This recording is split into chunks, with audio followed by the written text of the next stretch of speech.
बात नहीं है। उसमें सबसे बड़ी बात जो है वो दो मैं मानता हूं। एक है जो अमेरिका की अर्थव्यवस्था है, उनकी जो आर्थिक नीति होगी,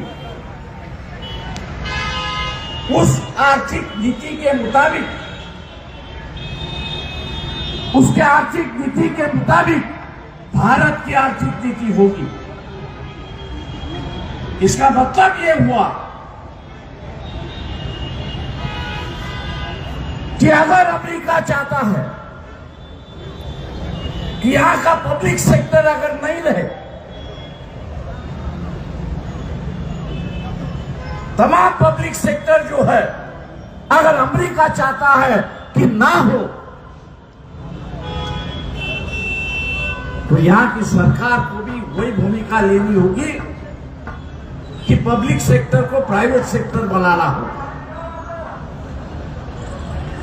अगर यह होता है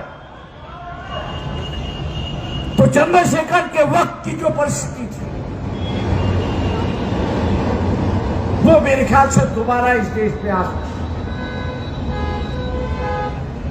चंद्रशेखर के वक्त की परिस्थिति यह थी कि जितना इंपोर्ट हमने किया था, जितना इंपोर्ट आयात हम लोग ने किया था, उसके देने के लिए पैसे नहीं थे,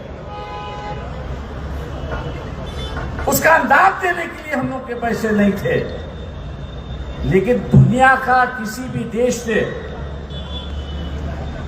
दुनिया के किसी भी देश से हमसे नाता नहीं तोड़ा। आर्थिक तंगी होने की वजह से उन्होंने कहा कि हम आपको समय देते हैं, और वो समय इसलिए उन्होंने दिया कि ये जो पब्लिक सेक्टर था, देना था हमको 10 रुपया, जो माल खरीदा था उसको देना था हमको 10 रुपया, लेकिन पब्लिक सेक्टर की कीमत उस वक्त 3000 करोड़ की थी। इसलिए दुनिया जानती थी, इसलिए दुनिया जानती थी कि एक ही पब्लिक सेक्टर अगर सरकार बेचती है तो हमारा जो देना है वो हमको मिल सकता है। लेकिन आज